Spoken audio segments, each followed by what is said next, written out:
시청자 여러분 안녕하십니까? 박용의 뉴스라이브 문을 엽니다. 오늘은 일교차가 큰 날씨가 예상되는 가운데 주말에는 따뜻한 봄 날씨가 이어질 전망입니다. 자, 하지만 이제 황사 마스크는 꼭 챙기시길 바랍니다. 자, 4월 21일 금요일 박용의 뉴스라이브 지금부터 시작합니다. 오늘의 헤드라인입니다. 포천의 한 민가에서 행인 주변에 미군 사격장에서 날아든 포탄이 떨어졌습니다. 4년에 걸쳐 8번째 사고입니다. 4호선 당구개역에서 진접까지 연장하는 공사가 진행되는 가운데 주민들이 공사 발파로 인한 피해를 입고 있습니다. 백석동의 땅꺼짐 사고가 계속 발생하자 고양시가 공사 중인 건물의 건축 허가 취소까지 고려하고 있습니다. 강남구가 지난달 대대적인 불법 현수막 단속을 시행했지만 구청의 입장을 옹호하는 현수막은 그대로 두어 형평성 논란이 일고 있습니다.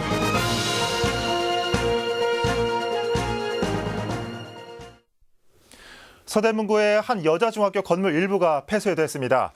이 건물 곳곳에 균열이 났기 때문인데요. 어찌된 영문인지 현장에 나가 있는 취재기자 연결해서 알아보도록 하겠습니다. 오신영 기자. 네, 저는 서대문구 부가현동에 있는 중앙여자중학교에 나와 있습니다. 네, 이 학교에 균열이 났다고 하는데 자세하게 어떤 상황입니까? 네, 제가 있는 이곳 건물은 지난주부터 이렇게 균열이 시작됐습니다. 그리고 이렇게 보시면 바닥에 주먹이 들어갈 만큼 큰 균열이 난 상태고요. 여기서 시작된 균열은 천장으로도 이어졌습니다. 천장에서 이렇게 시멘트 조각이 떨어지면서 이곳이 모두 폐쇄가 된 상태입니다. 상황이 생각보다 심각해 보이는데 이 지어진 지 얼마나 된 학교입니까? 원래 이 학교에 문제가 있어 왔습니까? 네, 제가 있는 이곳 건물은 지난 1971년에 지어졌습니다. 그리고 교육청이 4년마다 실시하는 안전진단 결과를 작년에 받았는데요. 이곳은 안전진단 B등급을 받았습니다. 안전진단 결과 B등급은 간단한 보수 정비만 필요한 상태입니다. 제가 이쯤에서 학교 교장 선생님과 자세한 얘기 나눠보도록 하겠습니다. 네, 안녕하세요. 네, 안녕하세요. 네, 이곳 1층부터 3층 건물이 모두 균열이 시작됐는데 원래 여기가 어떤 용도로 사용되던 건물인가요? 네, 이곳은 일과 중에는 중고등학교 학생들이 독서 관련 수업을 하는 공간이고요. 방과 후에는 조별 활동이라든가 과제를 위한 모둠 활동을 하는 공간이고 또 일주일에 한 2번 정도는 지역 주민을 비롯한 학부모님들이 모여서 독서 커뮤니티를 하는 공간입니다. 네, 제가 있는 이곳이 3층 공간인데요. 3층에서는 학생들이 독서를 하고 자습을 할 수 있는 공간인데 지금 학생들은 어떻게 이용하고 있는 상황인가요? 다행히 다음 주부터 중간고사가 실시되는 관계로 과제를 위한 모둠 활동 같은 것은 일단 필요한 아이들은 교실에서 할 수 있도록 조처하고 있고요. 부모님들은 대체 공간을 마련해서 거기서 활동을 계속하고 있습니다. 그리고 여기 1, 2층은 아이들이 쓰는 화장실입니다. 그 화장실이 지금 거기가 화장실 개수가 많은데 사용을 못하는 관계로 지금 그게 가장 불편한 상황입니다. 네, 학생들의 불안만큼이나 학부모들의 불안도 커질 것 같은데요. 학부모들의 반응은 어떻습니까? 학생들이 상당히 불안해하고 있음을 부모님들 전화를 통해서 느끼고 있는데요. 부모님들이 이번 주 내내 이런 불안을 해결하고자 각계각층에 노력을 하고 있습니다. 그래서 여러 방면의 분들이 학교를 방문했고요. 저희도 학교에서 나름대로 이런 문제를 하루빨리 해결해서 아이들이 불안을 잠재우기 위한 노력을 하고 있습니다. 그렇지만 아직도 아이들이 상당히 불안해하고 있는 사실이고 조그만 변화에도 굉장히 예민하게 반응하고 있습니다. 네, 말씀 감사합니다. 네, 지금까지 교장 선생님이랑 얘기 나눠봤습니다. 오신영 기자, 지금 상황과 이 교장 선생님의 인터뷰 보니까 빠른 조치가 필요해 보이는데 어떻습니까? 원인은 파악됐습니까? 네, 현재 이 학교 옆에는 뉴타운 재개발 공사가 진행 중입니다. 그리고 최근에는 방음벽과 펜스 설치로 H빔을 설치하는 걸 시작했는데요. 그때부터 문제가 발생한 겁니다. 하지만 아직 정확한 원인은 파악되지 않는 상황입니다. 재개발 시공사와 구청은 그저께 19일부터 오늘까지 총 3일간 정밀안전 진단을 벌입니다. 결과는 2주 정도 걸릴 것으로 예상됩니다. 예. 자, 공사가 원인인지는 좀 확인이 필요해 보입니다. 자, 오신영 기자 잘 들었습니다. 네, 지금까지 서대문구 중앙여자중학교에서 전해드렸습니다. 네, 이 학생들과 이 선생님은 물론 이 학부모님들까지 불안한 상황일 겁니다. 이 조속한 원인 파악과 대책 마련이 필요해 보입니다. 이 서대문구 연결해봤습니다.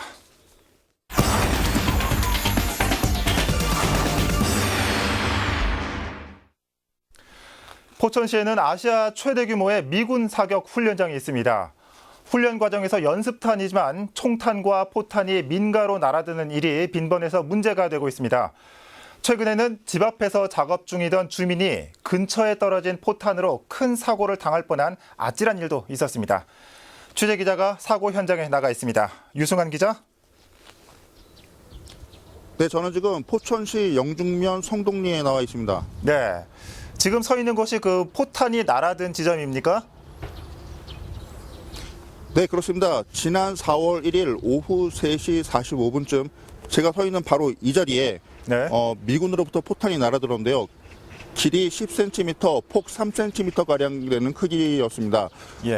한 이 정도 되는 크기였다고 아마 생각이 되는데요. 예.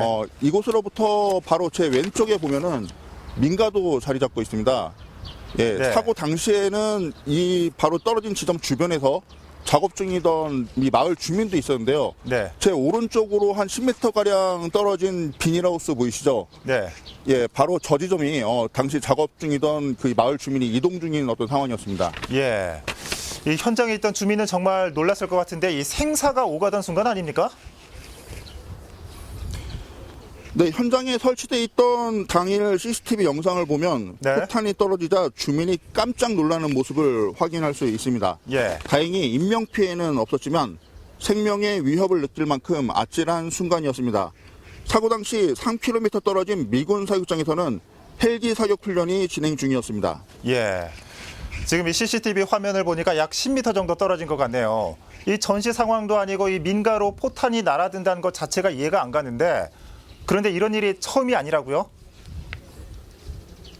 네, 최근 4년 동안만 놓고 볼 때 낙탄 사고가 이번 건까지 8차례나 발생했습니다. 네. 지난 2014년 11월에는 사육장에서 쏜 총알이 야미리에 있는 상가 사무실로 날아든 경우도 있었고요. 네. 2015년 3월에는 미군 연습용 포탄이 민가 지붕에 떨어지기도 했습니다. 취재 과정에서 개인적으로 정말 충격적이었던 건 지난 2015년 12월 30일에 있었던 사고입니다. 예. 여기서도 얼마 떨어져 있지 않은 곳인데요. 대전차용 투 미사일이 낙하한 겁니다. 제가 충격적이었다고 말한 건 폭발력 때문입니다. 미사일이 떨어지면서 나무와 부딪혀 지상 5m 지점에서 폭발했는데요. 현장에선 파편의 위력을 실감할 수 있었습니다. 예. 다행히 버려진 기도원에 떨어져 인명피해는 없었지만 반경 1km 이내에는 민가뿐 아니라 펜션들도 많았기 때문에 대형 사고로 이어질 수 있었던 상황이었습니다. 예. 이렇게 포탄이 민가로 잘못 떨어지는 사고도 문제인데 이 사격 훈련 과정에서 다른 피해도 많이 발생하고 있다고요? 네, 그렇습니다. 우선 소음 피해로 인해 고통을 호소하는 주민들이 굉장히 많습니다. 야간에 실시하는 헬기 사격 훈련이 대표적인 요인인데요. 예. 거의 새벽 시간에 훈련이 진행되고 있습니다. 저공 비행을 하며 기관총과 미사일을 발사하기 때문에 주민들은 밤잠을 설치기 일쑤입니다. 예. 포천시와 주민대책위 조사에 따르면 지난해에는 소음 때문에 사육장으로부터 약 2km 떨어진 축사에서 어미소가 유산하는 일도 발생했습니다. 예. 훈련 중에 실수로 떨어지는 포탄 말고도 이 훈련 자체가 피해를 주는 요소가 있군요. 자, 그런데 이렇게 낙탄 사고가 네, 매년 계속되는 이유는 뭡니까? 네, 우선 미군 측의 훈련 시스템에서 원인을 찾아볼 수 있습니다. 주한 미군만 이곳에서 사격 훈련을 하는 게 아닙니다. 괌이나 오키나와에 주둔 중인 미군을 비롯해 미 본토 병력까지 이곳으로 오고 있는 실정인데요. 이곳의 지형에 익숙하지 않은 상태에서 사격 훈련을 하다 보니 낙탄 사고로 이어지는 경우도 끊임없이 발생하는 겁니다. 예. 자, 어떻습니까? 이 상황이 이런데 우리 정부나 미군 측 입장은 어떻습니까? 네, 사고가 발생할 때마다 같은 입장을 번복하고 있습니다. 네. 미 8군 사령관은 최근 주민과의 간담회 자리에서 4월 1일 발생한 도비탄과 관련해 유감을 표명했고요. 진상조사와 안전대책 마련을 약속하기는 했습니다. 우리 정부도 비슷한 반응으로 일관하고 있는데요. 주민들은 매번 말뿐이라며 현재는 사육장 이전을 촉구하고 있습니다. 자, 그렇다면 이 해당 지자체인 이 포천시의 대책이 궁금합니다. 네, 그동안 권한 밖의 일로 치부하면서 한 발 빼는 모습을 계속 보여오다가 지난 2015년부터 사육장 피해 대책 TF팀을 구성하는 등 변화를 보였습니다. 지난해에는 철원군과 합동 용역 추진을 위한 MOU를 체결하기도 했고요. 범시민 대책위 활동 지원을 위한 조례도 제정한 상태입니다. 이 근본적인 문제 해결을 위한 해법 마련이 쉽지 않아 보이네요. 유승환 기자, 잘 들었습니다. 네, 지금까지 포천시 영중면에서 전해드렸습니다. 네, 이 사격장 주변 소음 피해에 대한 규정은 있지만 이 진동이나 헬기 저공 비행으로 인한 시설물 파괴 등에 대한 법적 기준은 모호하다고 하네요. 자, 미군 훈련으로 고통받고 있는 포천시 상황 알아봤습니다.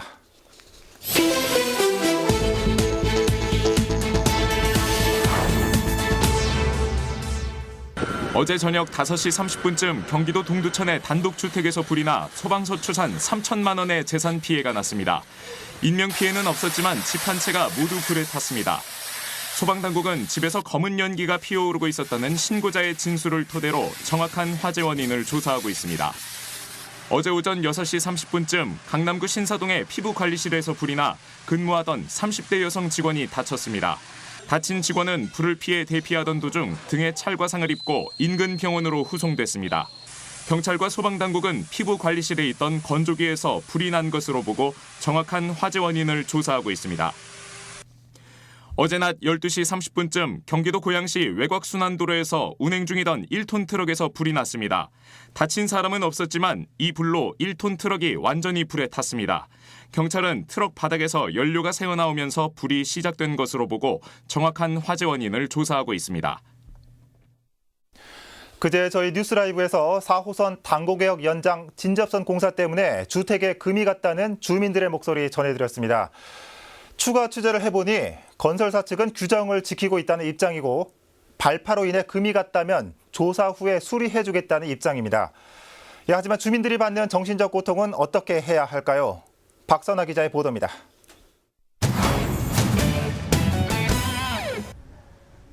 지하철 4호선 당고개역과 남양주 진접을 잇는 진접선 복선 전철 사업 공사 마무리 구간인 노원구 진접선 109 지역입니다. 민가로부터 150m 떨어진 곳에서 터널을 뚫기 위한 발파 공사가 진행 중인데 공사 시작 이후 그 피해가 만만치 않습니다. 주택 여기저기 쩍쩍 금이 가기 시작했습니다. 집안 사정은 더 심각합니다. 균열이 생긴 곳에 실리콘을 발라놓았지만 임시 방편에 불과합니다. 피해 지역은 주택 취약지구입니다. 때문에 작은 진동에도 영향을 받을 수밖에 없는 구조인데요.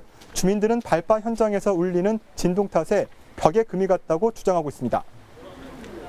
발파 시간은 하루 2번, 오전 7시와 오후 6시 사이에 이뤄지고 있습니다. 이른 아침, 지축을 흔드는 진동으로 주민들은 불안감을 호소하고 있습니다. 저기 무슨 사고 난 줄 알고 몇천 번 집 밖에 튀어나와 집에서는 엄청난 소음이 끕니다 이게. 나 놀래가지고 집을 몇 번 튀어나와갖고 집을 다 들르고 그랬었어요. 이건 말이죠.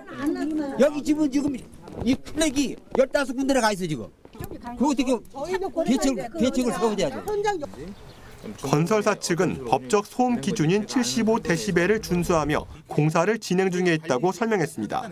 발파 공사를 할 때마다 소음 측정 중인데 평균치는 67데시벨이라는 겁니다. 다만 주민 민원을 고려해서 발파 전 사이렌을 울리겠다고 밝혔습니다. 이제 저희가 계속 측정을 매일매일 하지만 일정 부분 좀 올라가는 것 같다 싶으면 저희가 사이렌을 그 공원에서 좀 울릴 예정입니다. 그러면서 균열이 발생한 주택에 대해선 발파로 인해 금이 간 것인지 확인 후 수리 보상하겠다는 입장입니다. 저희한테 연락을 주시면 저희가 확인을 하고요.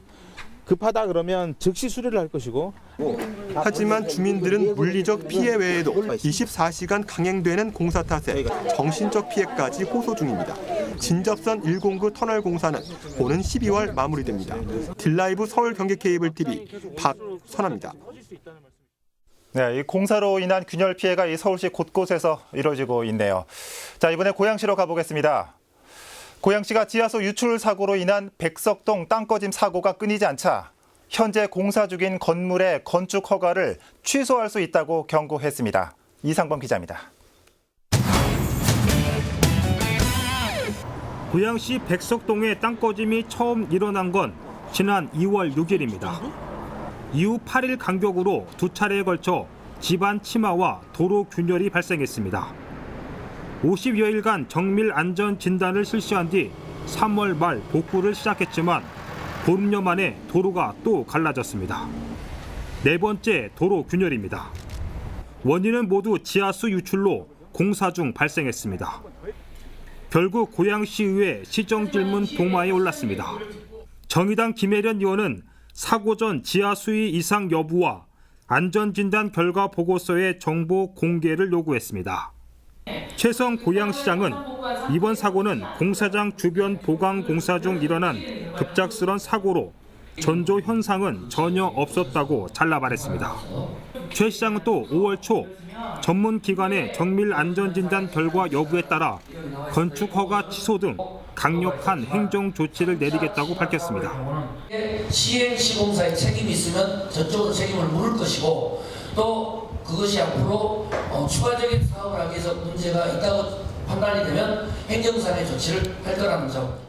한편 씨는 지난 12일 발생한 도로 균열은 검토 결과 도로 하부 지반에는 영향이 없다는 입장입니다.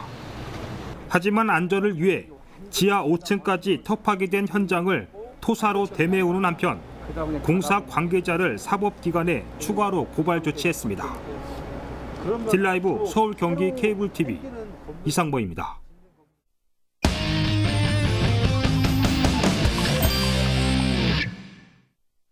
지난해 강남구 세곡동의 아파트 단지 3곳에서 지역개발 요구와 관련한 현수막을 걸어 해당 구청에서 강제 철거한 사례가 있었습니다. 그런데 구청의 입장을 옹호한 현수막은 철거하지 않아 형평성 논란이 일었습니다.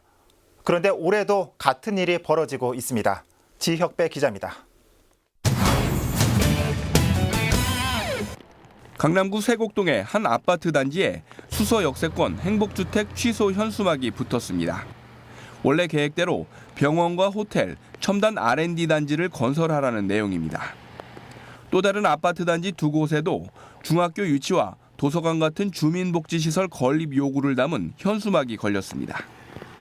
문화센터라든가 도서관을 만들어달라고 하는 모든 것들이 하나도 관찰되지 않고 계속 속속들이 오피스텔만 지금 들어서고 있습니다. 그러는 와중에 이렇게 수서 역세권마저 난개발이 돼버리면 저희 주민들은 진짜 섬으로 갇히게 됩니다. 이들 아파트에서는 지난해 8월에도 같은 내용의 현수막을 게시했다가 한 달 만에 강제 철거 당한 적이 있습니다. 강남구는 이번에도 철거를 요구하고 있습니다. 지난 6일 현수막을 걸고 일주일 만인데 주민들은 5개 광고물법상 주민의 정치적 의사표현을 담은 내용이기 때문에 허가나 신고가 없어도 된다는 입장이지만 구청은 불법으로 보고 있는 겁니다. 도시 미관서의 그 정도가 일반 현수막, 도로상에 건 현수막보다는 그 아파트 외벽에 건 현수막이 더 크고 다 정비했는데 만약 그분들 다른 아파트에서 항의할 수가 있죠. 강남구는 지난달 대대적인 단속을 통해 불법 현수막을 없앴다고 하지만 여전히 세택, 복합개발 촉구와 수서동 727번지 공원 조성 같은 구청의 입장을 옹호하는 현수막들은 곳곳에 남아 있습니다. 예를 들어 구청에 필요한 것은 단속 안 하고 구청에 필요치 않다 그러면 단속한다는 건 형평성 문제가 있는 거죠. 하려면 다 같이 해야죠. 지난해에 이어 또다시 불거진 세곡동 현수막 문제. 강남구청이 단속 기준을 명확히 해야 하는 이유입니다. 딜라이브 서울 경기 케이블 TV 지역부입니다. 네, 아무리 구청이 걸었더라도 지정된 게시대가 아니면 모두 불법이란 거 더 잘 알고 계시리라 믿습니다. 자, 다음 소식입니다. 앞이 보이지 않아 보행에 어려움을 겪는 시각장애인들. 그들의 출근길은 어떨까요? 매일 바쁜 걸음으로 피해 다니고 건너는 거리의 모든 것들이 장애물이 되고 있습니다. 시각장애인의 출근길을 이재용 기자가 동행했습니다. 125cm 남짓한 지팡이를 사용해 출근길에 나선 홍서준 씨. 앞이 보이지 않는 그는 동네 공원을 지나는 것부터 진땀을 뺍니다. 진입 방지용으로 설치된 볼라드에 부딪혀 몸에 상처가 난 게 한두 번이 아니기 때문입니다. 볼라드라는 것은 저희 시각장애인들한테는 살인적인 물건이 아닐 수가 없어요. 안 좋은 상처도 남기게 되고 그리고 보행상에 지장이 많이 되죠. 횡단보도를 이용하는 것도 위험하긴 마찬가지입니다. 잠시만 기다려 주십시오. 여의도 광장 우체국 방향 횡단보도입니다. 시각장애인들의 안전한 횡단을 위해 서울시에 설치된 음향 신호기는 총 1,300여 개인데 이런 장치가 없는 곳은 주변 사람들에게 신호를 묻거나 차량 소리를 듣고 건너는 일도 다반사입니다. 빨간불, 파란불 켜지는 거에 대한 정보를 입수를 못해가지고 언제 건너가야 되는지에 대한 그런 타이밍을 놓치게 되니까요. 설치가 되어 있지가 않아서 상당히 불편합니다. 길거리 동선 등을 알려주는 점자 블록을 이용하지 못해 위험에 처하는 경우도 있습니다. 점자 블록 위에 차량이 멈춰서 있거나 점자 블록이 없어 방향을 잃어버리기 일쑤입니다. 익숙한 길이라도 이 돌발 상황이라는 게 있을 수 있잖아요. 이 끊어져 있으면은 확실히 그 방향을 이탈해가지고 내가 어디 밖에 외부 차도로 나갈 수도 있고 아니면 설치되어 있는 구조물에 가서 부딪힐 수도 있고 하는 문제가 생기더라고요. 앞이 보이지 않아 보행에 어려움을 겪는 시각장애인들. 길거리 곳곳에 설치된 시설물 등으로 인해 또 한 번의 불편을 겪고 있습니다. 딜라이브 서울 경기 케이블 TV 이재용입니다.